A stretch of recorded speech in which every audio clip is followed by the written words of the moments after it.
茶香玉果粒，牛奶更美味。本节目玩家们都超爱喝的真果粒红柚四季春冠名播出，玩在一起奥利奥，轻松破案没烦恼。本节目由好吃好玩的奥利奥赞助播出。好吓人了！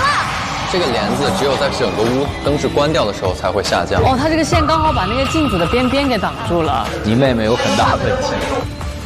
一起来玩捉迷藏吧，快躲起来呀！出去！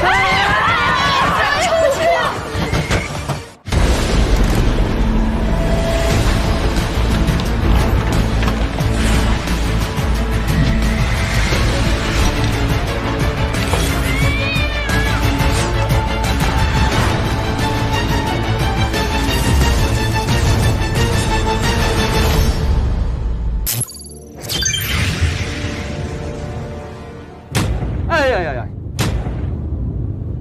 可以出了吧？哎，看，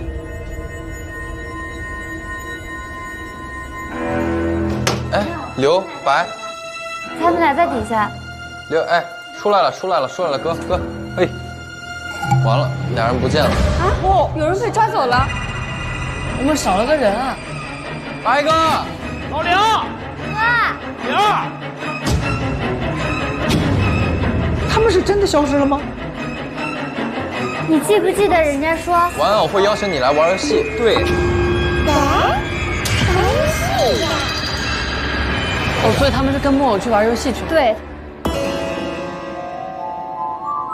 这有可能开灯吗？这儿了吧？我们找找。哦，他们刚是躲这儿的，对吧？对。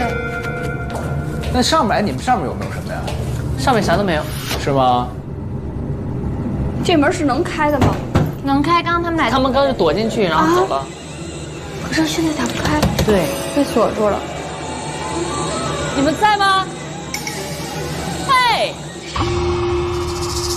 哎，他们是真的消失了吗？没有，难道不是吗？那肯定是真的消失，就没了。不能，还没有。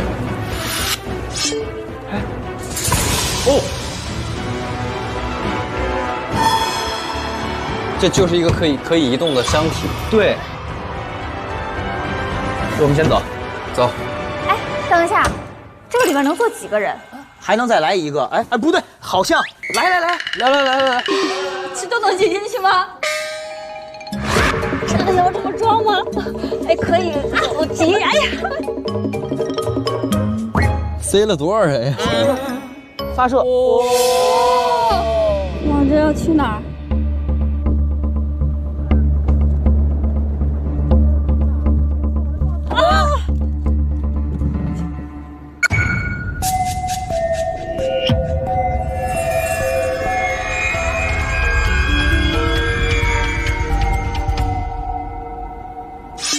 他们在这里。你们也不理我们，我们搁那边玩命嗷嗷叫唤你们，你们不来。你咋回事？哦，他们变成木偶了。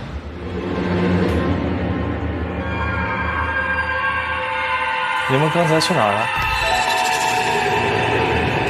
你们刚才去哪儿了？什么情况？你们刚才去哪儿了？什么？别跟他说话，别跟他说话。他们如果要重复说一句话，对他们就变成木偶了。警惕与您走散过的同伴，尤其当他们一直在重复同一句话。别闹！他俩开始重复说同一句话。你们刚才去哪儿了？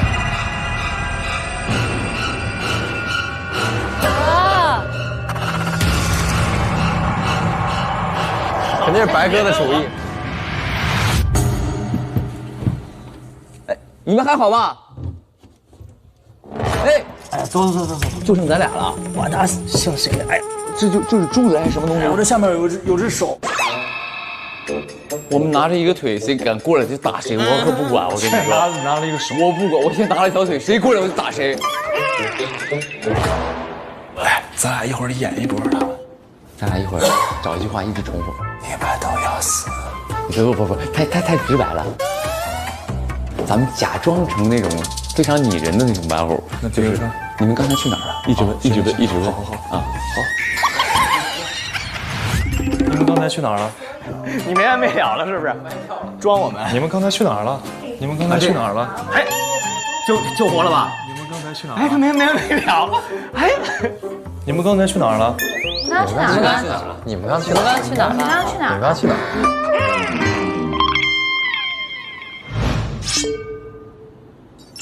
红柚四季蜜瓜冰，哎，这怎么跟我刚研发出来的一模一样啊？我们发现了一个非常大的秘密，来，哇！送漂亮，不到。仔细阅读一下。这是你的，你自己念。自己念吧。 28岁遇到渣男，虽然曾经很快乐，但最后被伤得很深。28岁被求婚，这有什么可念的？你没有看到这个东西吗？是你写的？这不是我写的，这个是来玩偶给我设计的人生。这你每个人偶，它底下的那个签名都是来玩偶的签名。这是来，看一下照不到的上面写的啥呀6岁与母亲走在流浪街头，18岁芝加地附中就读未转学。我之前考上了芝加地附中，是有一个陌生人在资助我的。哦，那这个人是谁呢？来玩偶。那现在大概就应该是这个人。他给他们规划人生，洗脑，像《楚门的世界》那样。楚门的世界。对我们不听话了，就在我们身边给我们递药吃呗。你们俩也有杀他的动机，包括那个你的母亲也有杀他的动机。你为啥不找你妈妈呢？我已经记不清她的样子了。记得我妈是以卖画为生，然后我会经常跟我妈唱一首歌，叫《小红帽》。小红帽穿花衣，小红帽还穿花衣，得多垮呀！这是。小红帽怎么唱？我独自走在郊外的小路上，我把糕点带给外婆尝一尝。然后我记得我小时候有一本，家里只有一本童话书，叫《胡桃夹子》。胡桃夹子。胡桃夹子不就是也是被操控的那个人偶吗？胡桃夹子是一个小女孩收到了一个礼物，是一个玩偶，突然间有老鼠闯进来，然后她要伤害她，那个玩偶就变成了真人，就是跟士兵保护她，变成了士兵保护她。那就是有人要伤害，是因为有人要伤害我，所以他就要站出来保护你。你们都找过了？没找过。哎，没找过吗？这个没有。找到个娃娃。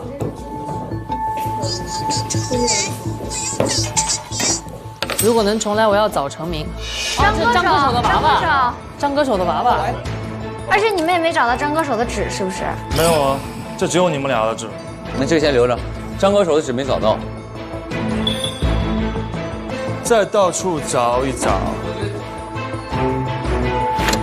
这是啥呀？这是啥呀？哎，张歌手人生来了。张歌手的信被撕掉了。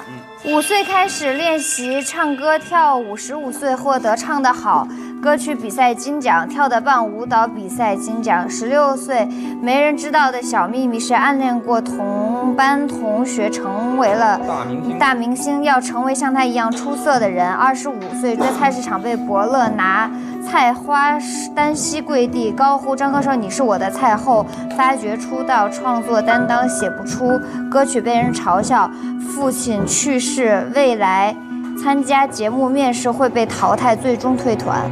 那为什么唯独他的被撕了呢？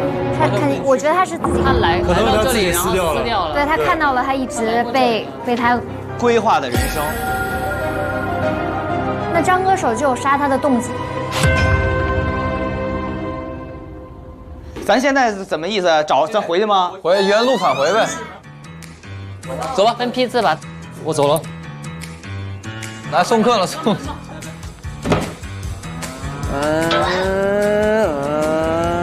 好无聊，我们几个。正在开启，哎，好像啊。正在关闭。哎，开了。哇，欢迎来到推你吧。推你。我们还有个没打开，这里。这是拿钥匙捅人去。哎，等一会儿，你刚才是不是捡了把钥匙？来看看这上面写的啥。通告，我决定从今天起用新技术制作玩偶。玩偶仓库钥匙，找到了钥匙可以开门了。在哪儿找到的呀？就在刚那个房间里。好，请你们谁来？让我们那个木偶不是木偶来木偶开启。默认我为木偶。不到。不管你，反正就是了。哦，真带劲啊！倍儿带劲。哎，这不是宋漂亮？自由的照不到。你们的娃娃在这儿。不是。哎，等一下。人们都想过上像时钟一样按部就班的生活，在相应的年龄做相应的事。可是人生的精彩之处在于每个人都有自己的人生节奏。我们要成为独一无二的自己，而不是成为标准答案。这些追赶着社会时钟的人，就像是没有灵魂的玩偶。这就是我制作这些新款玩偶的原因。啊。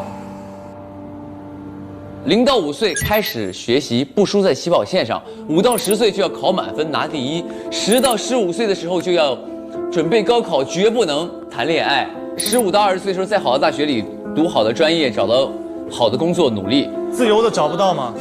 对。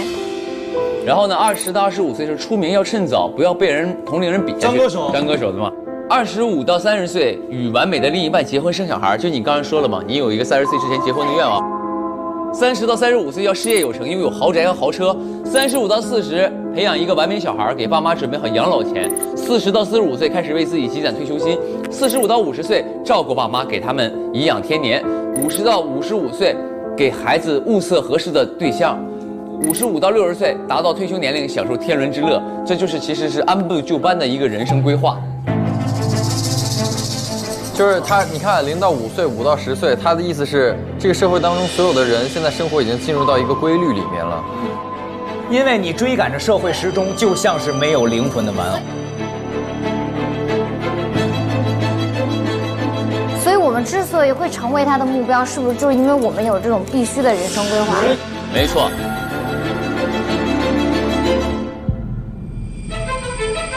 哦，还有个包，来吧，来吧。搜刮一下那个包，怎么还有一个撬棍呢？这撬啥的？葡萄夹子。哎，这是他妈妈写的。这包是他妈的，但是他妈妈的东西为什么会在这儿啊？所以他妈妈来过这里。对，他妈妈来过这儿。撬棍是不是给这俩娃娃撬下来呀？谁的娃娃被撬过？那他撬也该撬自己女儿呀。你看也撬不到这个娃娃。哦，这儿你看，啊，背后有撬过的痕迹。是不是他妈妈来撬过，然后发现撬不动？因为外面那个说违法闯入的人不仅仅是宋漂亮一个人吗？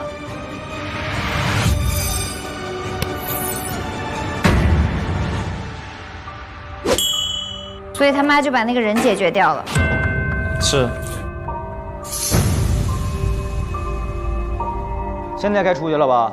这里好像没什么线索。需要有密码才能离开，到目前为止都有什么数字？来看看这上面写的什么。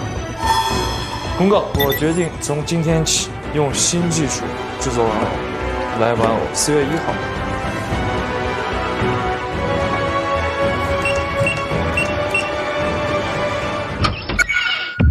这怎么开的？我好像掌握了这些秘诀了。哇 ！Hello， 就是你们证据找的怎么样？有没有怀疑的对象啊？你叫一下那个张歌手和照不到的妈妈呗。哦，好的。然后我们在那个物业监控室等你们。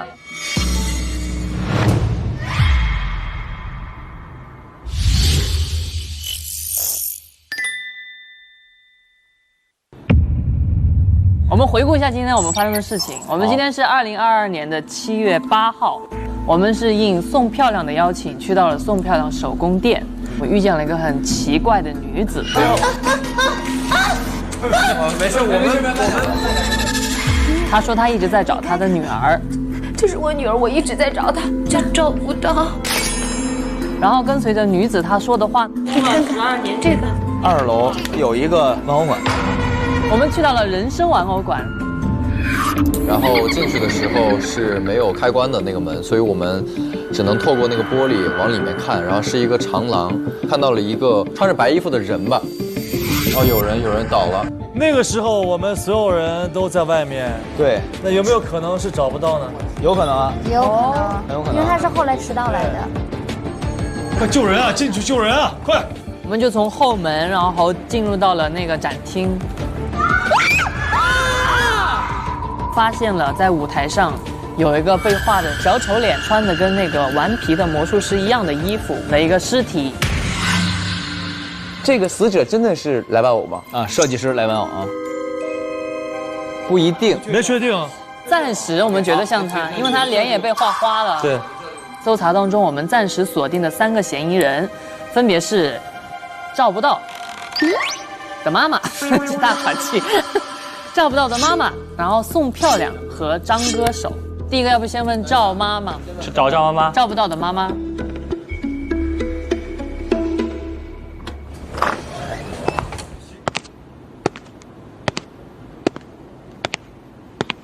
哎，妈妈现在是正常的。妈妈请坐，阿姨请坐。哦。哎，不知道，准备啊！妈妈，赵赵，你不认识妈妈吗？我不认识。他已经10几年没有见到了。对。你是不是叫赵不到？对。那你就是我的女儿啊！到妈妈这儿来好不好？让妈妈抱抱。你那么久了都没有见到你女儿，你怎么能证明她长大之后就是我这个样子呢？我看到了你啊！我已经不记得妈妈长什么样子了，我很小就丢了。您先坐吧，阿姨您先坐。好，妈妈先坐下，妈妈跟你慢慢聊。赵赵呀，你说你不认识妈妈，我在想你是不是在气妈妈呀？你还在恨妈妈是不是？赵赵，你是04年生的吧？10年的时候，我赵赵丢过一次。丢了。对，当时我在画画，做着营生。有一次孩子出去打个酱油，6岁的孩子能拿得起那么重的酱油吗？那酱油给倒了一半。回来之后我就生气了，我就把这孩子骂了一顿。那孩子一生气就跑了。我当时正在做生意，我也没来得及顾着去追他，结果这么一走的话，他就不见了。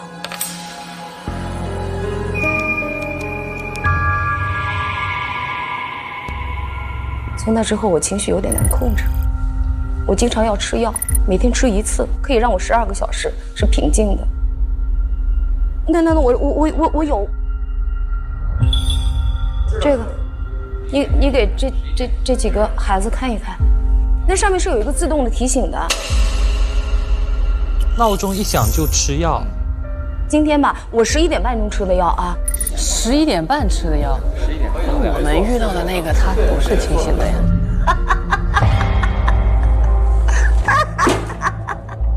对呀，他11点没吃啊。他现在非常冷静。对，12个小时。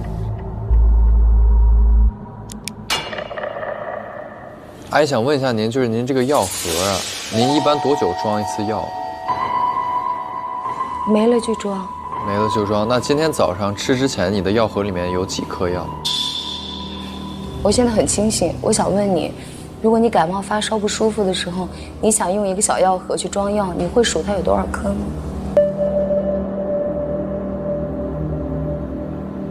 赵赵，妈妈问你，你小的时候特别喜欢唱一首儿歌。我独自走在郊外的小路上。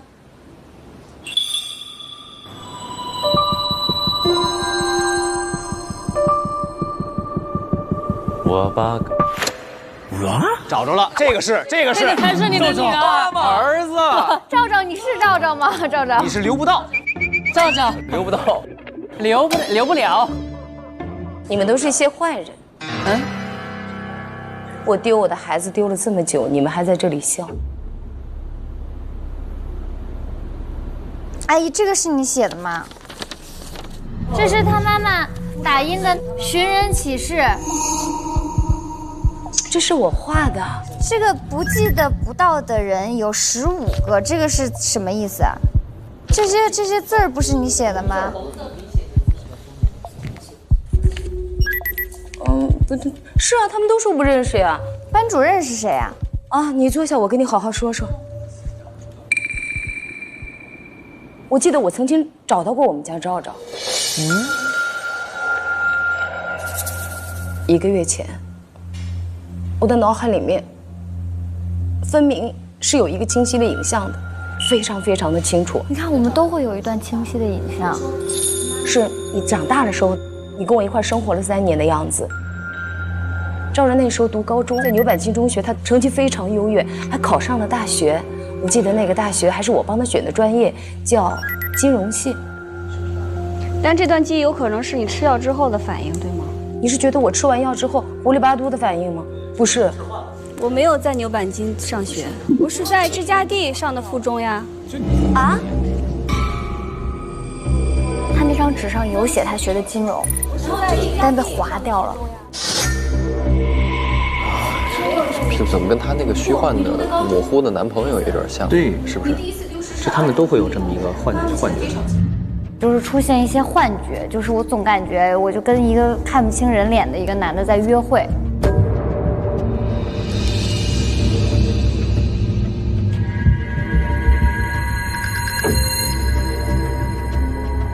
我现在脑子也是一片乱，因为有了那个影像之后，我去了牛板金中学，我去问了他当年的班主任，还有他的同班同学，所有的人都说不认识他。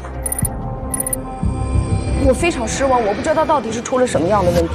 直到5天前，我又有了新的影像。想起啥来了？就是你。看着宋漂亮。漂亮。她在那个影像中间，是我女儿长大之后特别好的闺蜜，也被删掉了这条。所以我用了很多的办法，终于找到了漂亮。我们见过面。对啊。哟。但我当时是不是就跟你说我不记得？是，你是不记得，但是你那个手工作坊上你是有一排玩偶的，但你玩偶中间有一个玩偶，我铭心刻骨，那是我赵赵最喜欢的。赵赵，你还记得那个吗？我不记得。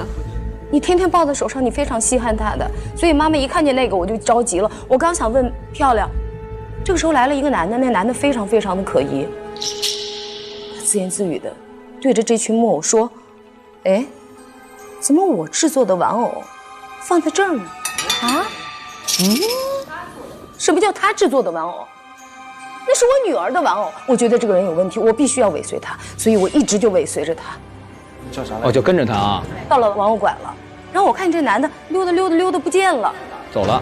我认为他跟我女儿失踪案有关系，我心里不放心，我到处问，终于我问到了这个地下1层的一个电玩城的一个老板，那个老板告诉我说，这里有一个可怕的预言，这里的玩偶师可以把人变成玩偶，除了他最亲近的人，所有的人都不会再认识他。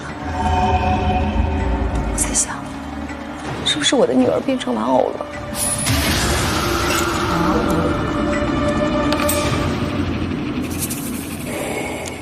之后我又来到玩偶馆，我从后门溜进去。玩偶馆里边发现了一个类似一个圆盘一个东西吗？我看见了。啊，你看见了？我到处找，我总算是找到了玩偶的仓库，有一口大钟，那钟中间是我女儿的玩偶，赵赵，那上面还写着你的名字，赵无道。他喊我妈妈。哦，那个玩偶喊你妈妈。我一定要救他，于是我在外面找了一个锹子，长长的，我用力的敲，我敲不开。就在这个时候，外面有脚步声，我不敢了，我怕我再也进不来了，我把锹子扔了，好像我的包也落那儿了。对，女儿妈妈真的想救你，妈妈想救你的。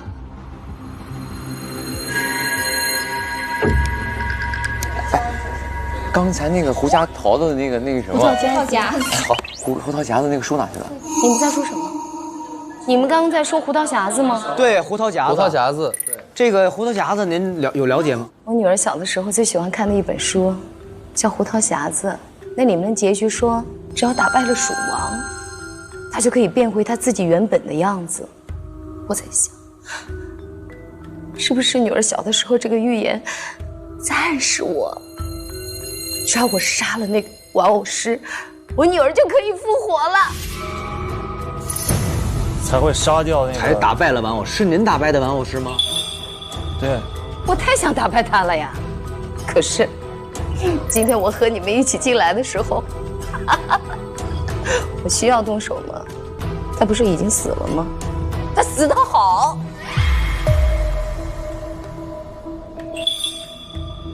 可是你应该更多的是心痛你对女儿当时走丢的这个事情，你为什么要把责任都归咎到玩偶师身上？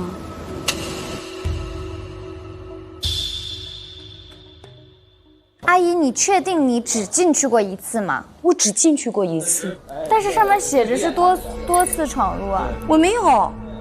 所以问您，在12个小时药效以外，你会不会记得发生过什么事情？在不清醒的时候也进去过。那时候我自己都不知道自己。赵赵，说了这么多了，妈妈想你，或者你现在有什么能跟妈妈说的？有些东西失去了就不会再回来了。好。没关系，我们还有时间。妈妈找到你了，很高兴。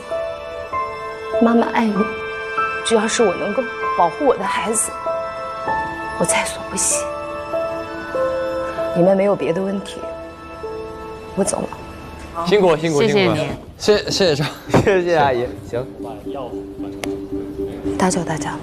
哎，阿姨再见，阿姨开心就好啊。辛苦辛苦辛苦。你明明认识的，你说谎，我对不起你，对不起。宋培老师，你不认识他是吧？我不认识他。 OK， 好，明白了。他今天有很多他不认识的。他为什么和漂亮有一样的奇怪的记忆出现？但是他确实可以为了他女儿，然后把这个人杀掉啊，因为他那么爱他女儿。嗯。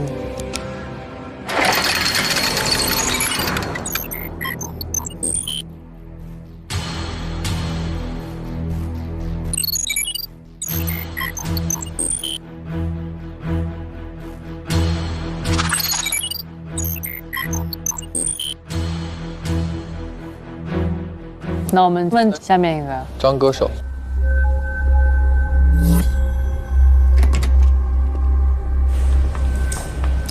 歌手来，张歌手。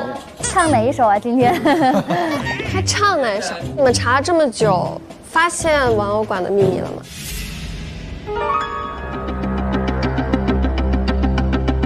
谁的秘密啊？王老板。玩偶馆。跟我们发现的一样不一样？你说说，你说，我看跟我们发现的一样不一样？对。秘密就是你们在座的各位都不是人，都不是人。他骂我。不是。怎么？为什么不是人？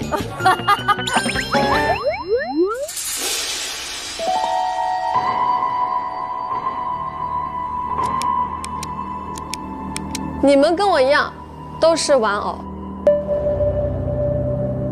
明白了，他在阐述一个社会现象。我们都是循规蹈矩的一帮这种像没有灵魂的人，是这个意思吧？不是，你们是玩偶。就是玩偶。那就是玩偶。如果你们不相信的话，我这里还有证据。我听听。哦，你有证据证明我们是玩偶。你也搜证，你搜证我们。这是我要给宋漂亮的，就是以前在你做手工没有灵感的时候，我都会给你好喝的真果粒，红柚、四季春，它不仅有淡淡的茶香和还有嚼得到的真实果粒。对，没错，相认了，是吧？还有优质生牛乳，所以现在你喝一口，找找灵感。我就想起来了，是吗？你的手怎么回事啊？跳舞弄伤的。不是，你说说还有什么证明？证据在我手机里面，是一段视频。杨助理，快来帮忙！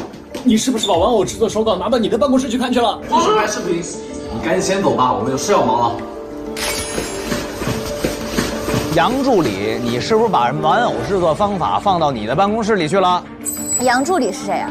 杨助理就是玩偶师的助理。因为是杨助理邀请我参加今天的新品发布会，对。哦，等于你跟杨助理是认识的。对，我们之前是认识的。就刚才里头拖这娃娃这人就是杨助理。对对，蹲在地上露出脸的那一位就是杨助理。哎，这个杨助理是不是就是跟那个两个人站的拍照？对呀，站在右边的那个是杨助理啊。哦。对对，老师老杨。那杨助理如果是表演者的助理的话，他也会清楚那个后台的工作，对不对？当然。也有可能凶手是助理。不是这个和你说我们是玩偶有啥关系啊？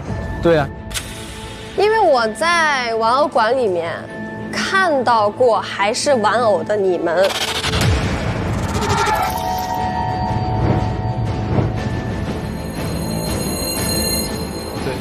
哦，就是看到过我们的玩偶。对，你自己也有玩偶，你知道吗？我知道啊。但是为什么你和玩偶就你们俩同时存在了呢？按理说有你就没他呀。因为玩偶师死了。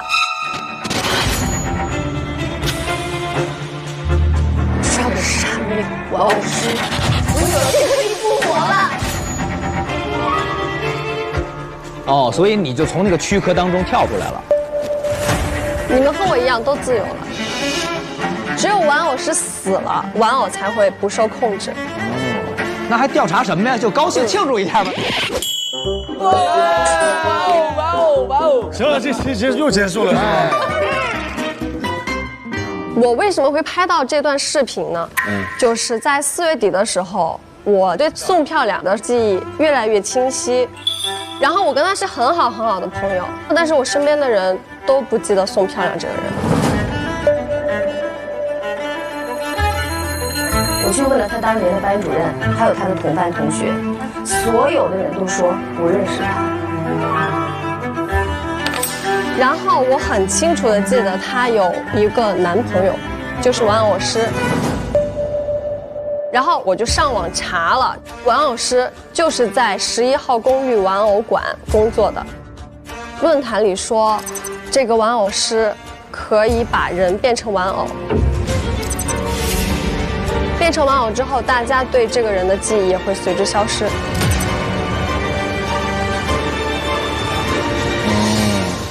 所以我当时就在网上注册了会员，来参观这个玩偶馆。本来是想亲口问一问玩偶师到底认不认识宋漂亮，但是玩偶师不在，我就问了杨助手，然后杨助手就说宋漂亮是这里的人偶，而且他带我去仓库参观了宋漂亮的玩偶，而且在他的玩偶旁边发现了一个空盒子，上面写着我的名字张歌手，然后上面贴着修改中。啊，所以他的玩偶我们是在抽屉里发现，对，就正设计你呢。你什么时候去问的呀？5月3号，第一次来到这个玩偶馆。可是为什么他那上面贴的照片说多次闯入？对，多次闯入。我第一次不是5月3号进去了吗？看到我的那个空盒子之后，紧接着从我身后的那个房间跑出来那个玩偶。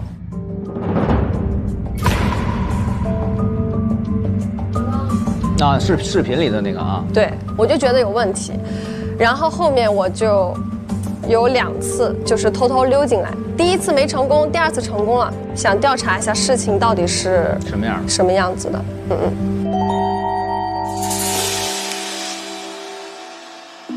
就有没有一种可能性，就是其实大家就没有玩偶这么一说，大家都是人？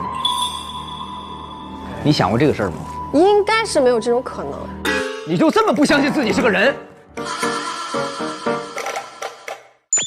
哎，你认识这张纸吗？啊，认识。确实也拿过这张纸，对吧？啊，对，那张纸是我撕的，没错。这张纸上写的都是我从小到大的经历，也有一些我从来都没有跟别人提起过的一些秘密。你为什么要撕这张纸啊？是因为它上面写了很多我无法接受的事情，比如说我本来应该在25岁和宋漂亮成为很好的好朋友之后，28岁我写出了金曲，举办了万人演唱会，但是这些全都被划掉了。你现在几岁？25岁。你今年有发生什么大事儿吗？好像一个算命的人。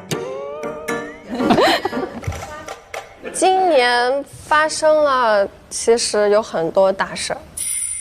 我父亲死了。为什么死的？突发心梗。我看到那个剧本的时候，我父亲身体是好好的。我看到了之后，父亲去世了。那为什么就是一切都这么巧？包括我从来没有跟别人说过的一些事情，他那上面都有记着，不奇怪吗？这个纸上面有一行铅笔字，未来参加节目面试会被淘汰，最终退团，这是你写的吗？不是我写的。哦，不是，是这样，那我明白了。那个来玩偶不是说要修改他的这个未来吗？可能写的字儿，这个字儿是来玩偶写的，他想让你这么发展，你不想这么发展。对。哎，那你恨这个玩偶师吗？恨啊！我为什么不恨？他改变了我的人生，哎。所以你就把他杀了？没有。你杀人动机很强烈啊！太强烈了，就是你。行，断案吧。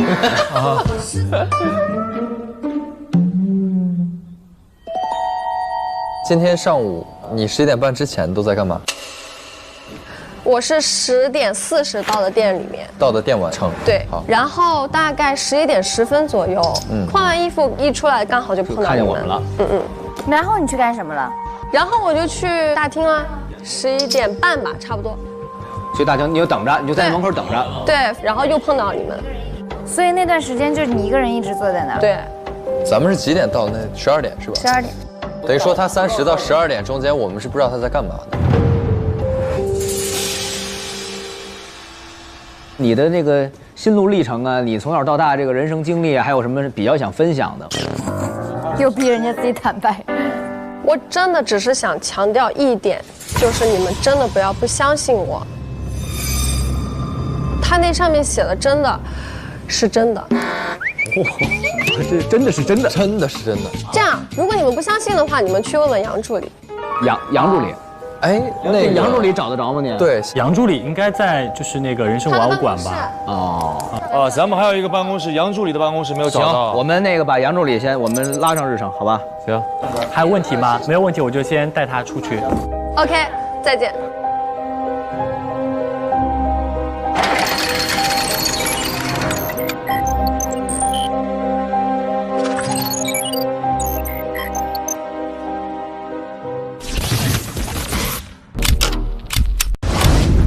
游戏开始，找到最真的声音才能逃出去。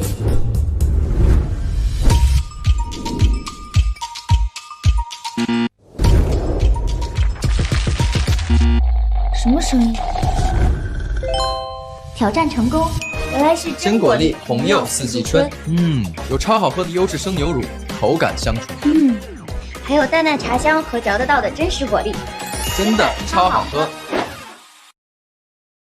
茶香一果粒，牛奶更美味。微信搜“真果粒”，上小程序和推理玩家一起沉浸式推理，解锁更多剧情。问送吗？你们要问是吗？当然要问了。你们真的要问吗？这样显得真的非常的。你撅那儿准备那么半天，我们不问。没必要做，人家今天新来了一个人，你们不让他做，你们让我做。新来的人怎么让他就坐那儿呢？对呀，这是待客之道吗？就是。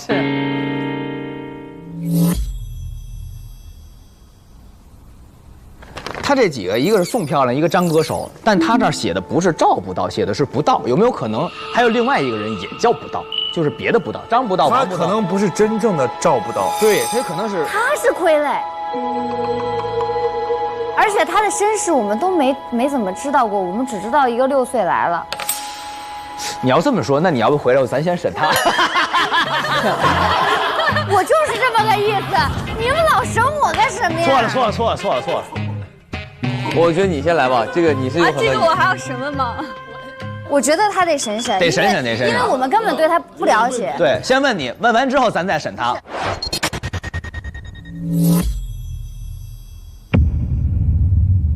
在你的记忆当中，你跟宋漂亮是好朋友吗？不是。你也不记得这件事儿？不记得。那你有没有所谓平行时空啊？你看到了一些个你觉得现实生活当中没发生，但是你就眼睁睁看见了？没有。那你吃药吗？不吃。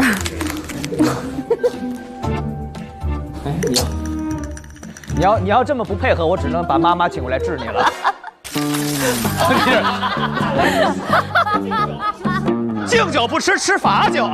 哎，真的没有，我说的是实话呀，真的没有。真没有啊？真没有。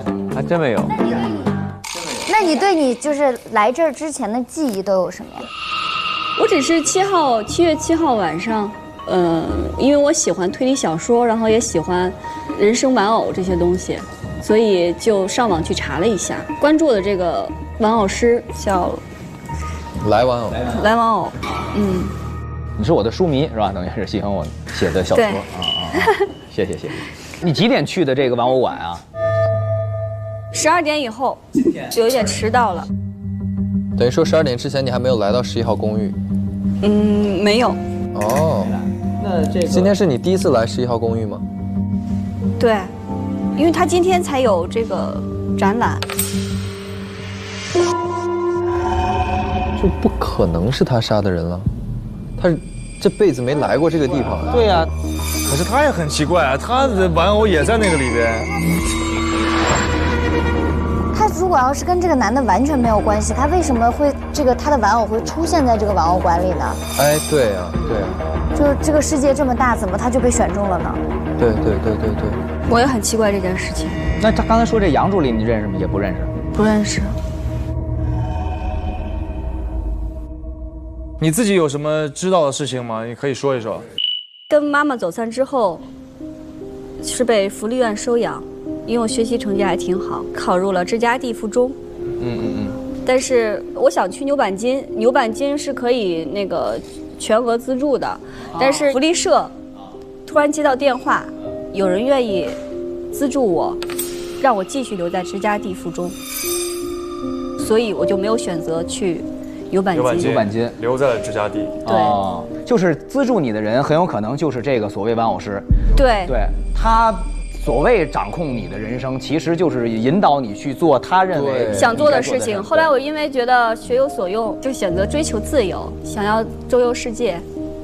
在你印象里面，你是一直很抵触妈妈的控制吗？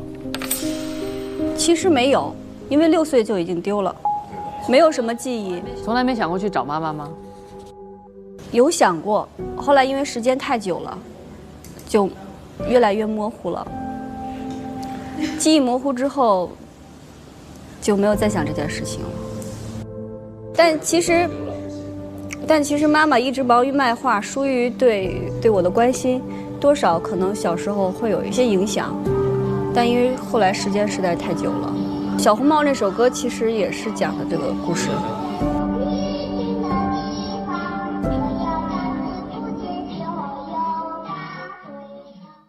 我刚突然想到一个脑洞啊，有一群有钱人啊，或者一个组织，然后呢想要用自己的娃娃，想要买一个娃娃去操控这个人的这个娃娃的人生，然后他们刚好包括我们都被选中了，就是这些有钱人操控我们的人生，走每一步都是那些人去操控的。有可能。今天给我的感觉啊，就像我们就回归主线了一样。对，因为就是有些人就是，也就记忆又模糊，我又记得怎么样，可是别人又都不知道你就像我们第1期的时候，我们能看到的，他们就看不到，就是一个人得挂个人。对。而且为什么就是我们几个刚好要一起住进这栋公寓里面？一个更庞大的谜。我们是被操纵进来才住到这里头的。对，有可能。对啊，这些人可能也是被那个人操纵，有可能，有可能。其实我们都一样，有可能是被操控的，也是想找到到底是谁。所以我可以走了吧？啊，可以了，可以。好，坐，我没啥事儿。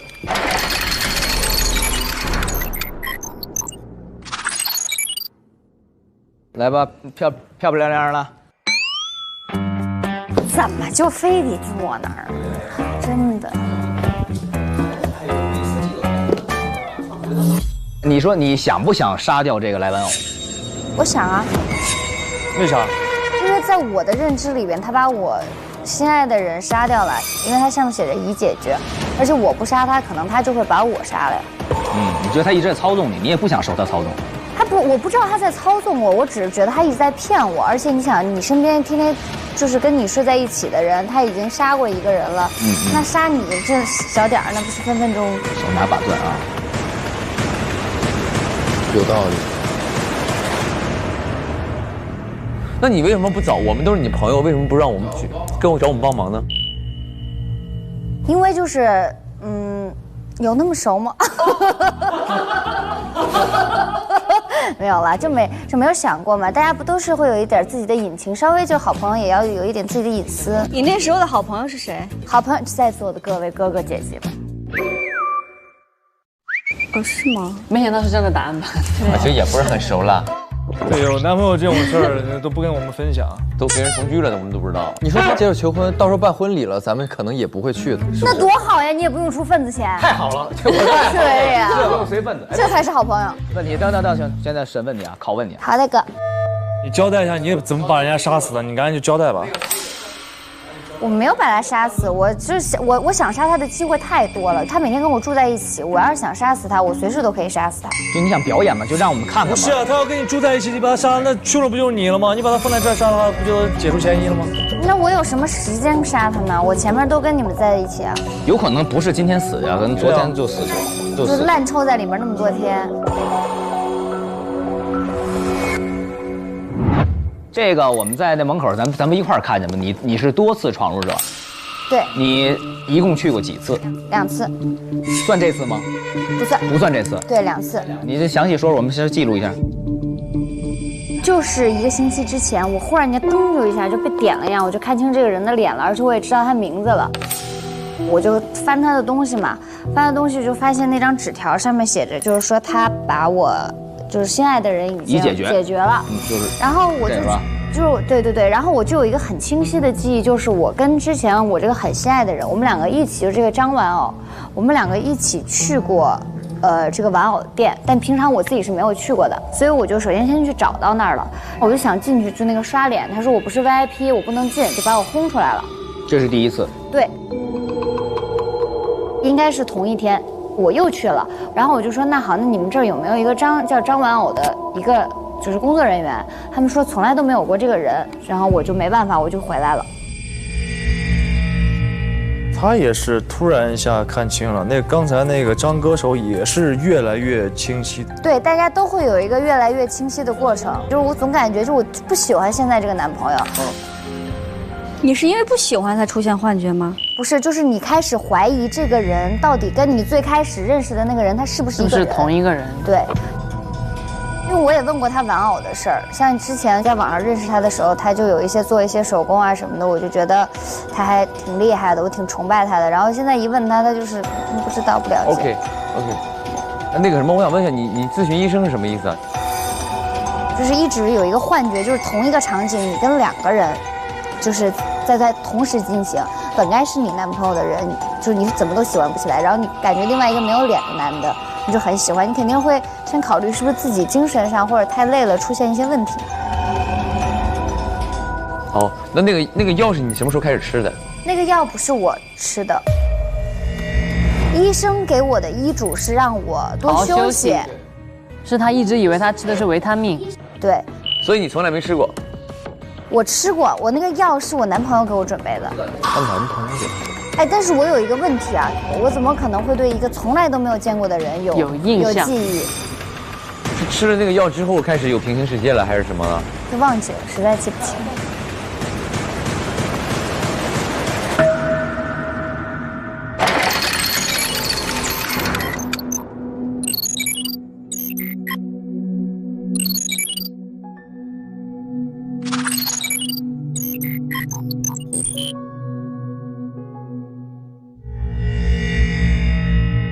所以也是平行时空，你觉得你见过他？你觉得你跟他干过这事儿？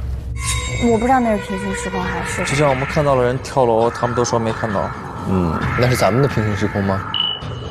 肯定是有关系的嘛。有关系，感觉我们的精神也出现了问题。对，都吃药吧。这个大楼里面有某种信号干扰。我们还有很多问题，还有东西都没有打开呢。你看那个玩偶下面有个箱子。那接下来我们是不是要去那个找杨助理那个房间了吧？啊，对。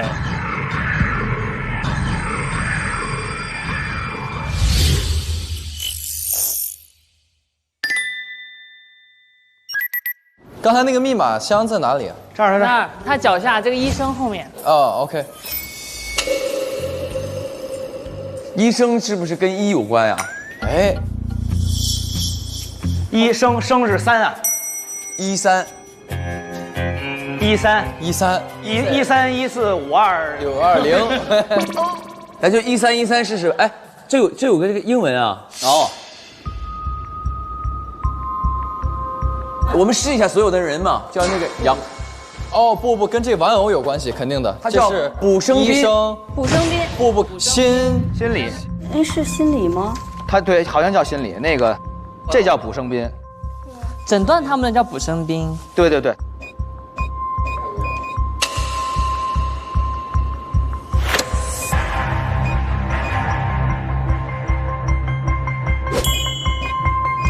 哎。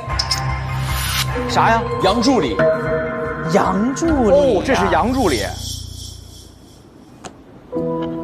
下面是啥？等一下。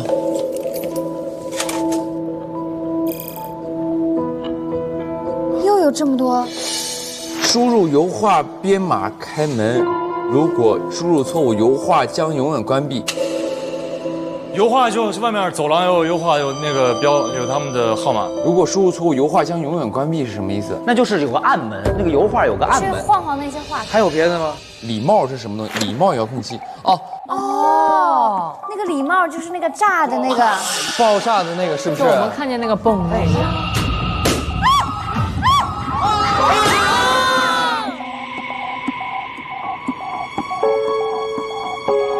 你看，它是这个装置吗？里面的礼花会爆那个是吧？应该就是帽子遥控器。哦。他当时是把这个插在了一个气球里，然后他可能一按砰就炸了。对。是杨主任。杨助理，越说越像了。杨主任，以后我们也会顺便。还有别的吗？那里头。中放是什么？看到了吗？它是一个机器，拉绳的，是不是？对，这是固定的。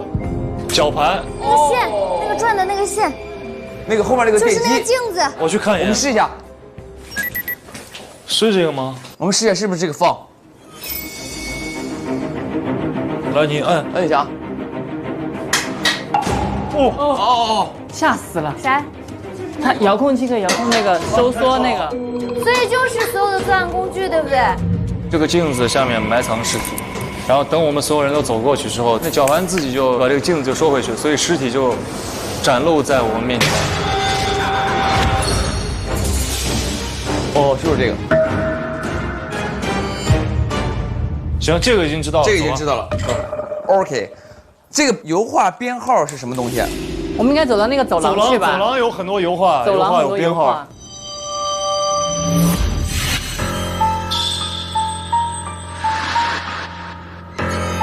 你得看哪个，它像是。春天在哪里呀？春天在哪里？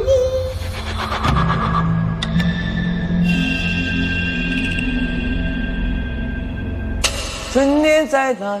下一句是啥？小朋友的眼睛里，眼睛里，眼睛里，这个是眼睛，眼睛。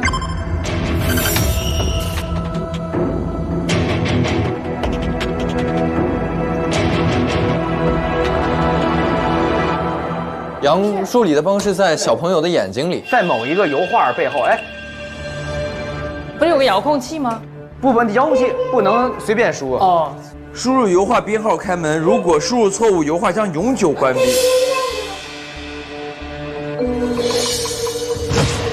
13有眼睛，这有啊，都有眼睛。春天在这小朋友的眼睛里。找哪个画像的眼睛？我们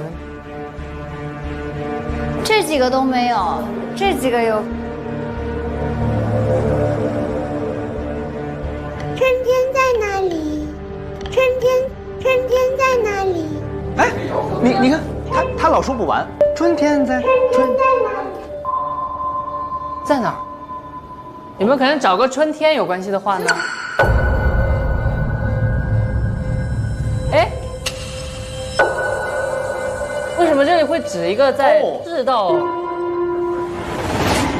它太阳光直射在了一个什么线上？哦，这是中国的气候，就是春天来的时候应该是什么季风气候吧？我感觉这个样子。哦，这个是讲常识了，我觉得是这样的。对，这风是往下指的。这从西北刮来的风，不是春天吧？哦，跟那个节气有关系。就是24节气里面有春分，然后春分的时候，太阳的光是直接照在那个赤道上的，只有春分跟秋分的时候是照在赤道上。哦，哇，厉害！还有一个是不是也照在那个赤道上？这个也是，这个不是，这个没有照在赤道上，只有那2个照在赤道上。反正一个是东南风，一个是西北风。但我们确定春天吹的是东南风，是春风是那个吹嘛？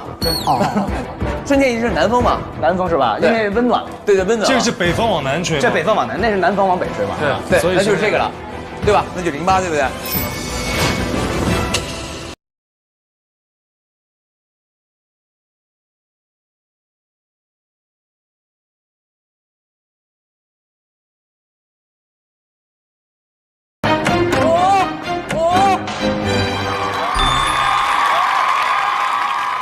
哇，镜子，哇，这么大一面。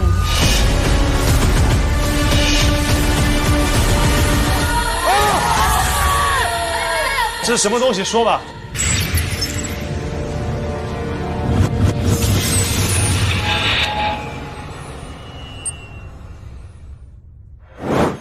我把玩偶师变到了舞台上，我自由啦！她订的礼服身高是1.7米，她男朋友的医学报告上面写着1.83米啊。死掉的可能不是来玩偶，我是来玩偶，快来救我！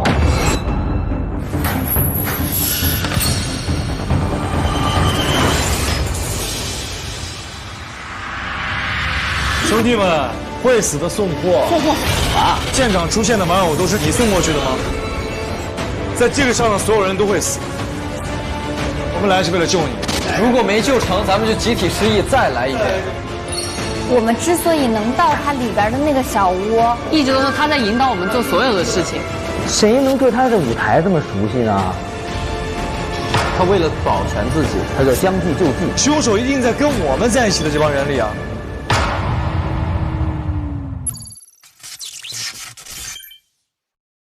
那你们每次都推理得出来吗？哇，你也来嘲讽我们？没有，我真的在问。你要再这么不客气，我可能考虑把妈妈请来了。一物降一物，这是一段刑法，我知道。妈妈是他的枷锁。真的是想问一下，你们每次推的都对吗？几率是？我们有推对的，有推错的。我们有推对的，有推错的。一般能达到30%的正确率吧？这么低吗？不然呢？我们胜率怎么样也有40吧？好高，提了10%。那你这次你的感觉如何呢？你觉得你能猜对吗？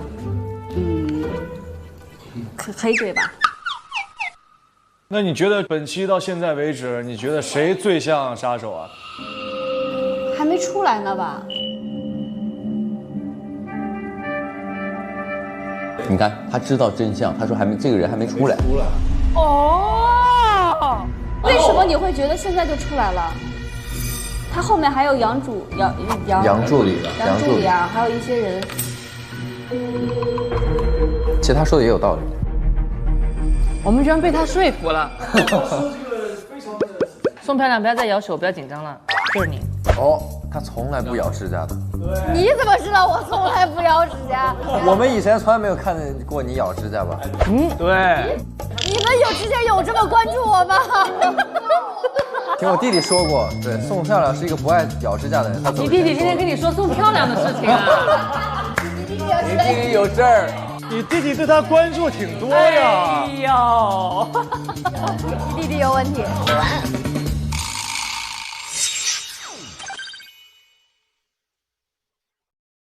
香芋果粒牛奶更美味，快来 get 玩家们超爱的有优质生牛乳的真果粒红柚四季春，玩在一起奥利奥，轻松破案没烦恼。本节目由好吃好玩的奥利奥赞助播出。3、2、1，11号越狱，我们来啦！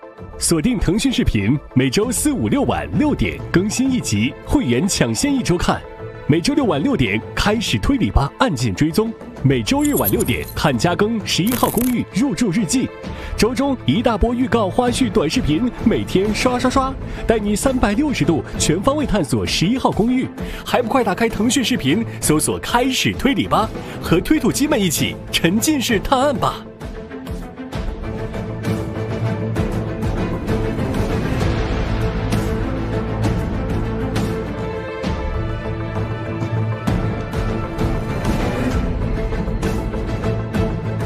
独家社交媒体平台微博，首席合作媒体新浪娱乐微博综艺新浪综艺，更多节目精彩资讯尽在新浪娱乐微博综艺新浪综艺。上知乎搜开始推理吧，和知乎答主一起热聊节目话题。打开微信搜一搜，搜索开始推理吧，查看更多精彩。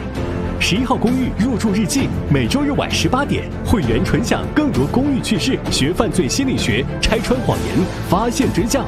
欢迎关注，别对黄 Sir 说谎之开始推理吧案件追踪，每周6下午18点高能上线。欢迎打开新浪新闻、网易新闻 Zaker、界面新闻、网易有道词典之余成果娱乐、影视聚焦、华语之声、引力资讯、一点资讯，了解节目更多内容。感谢腾讯卫视、中华万年历、WiFi 万能钥匙、Summer 校园、Lucky 校园对本节目的大力支持。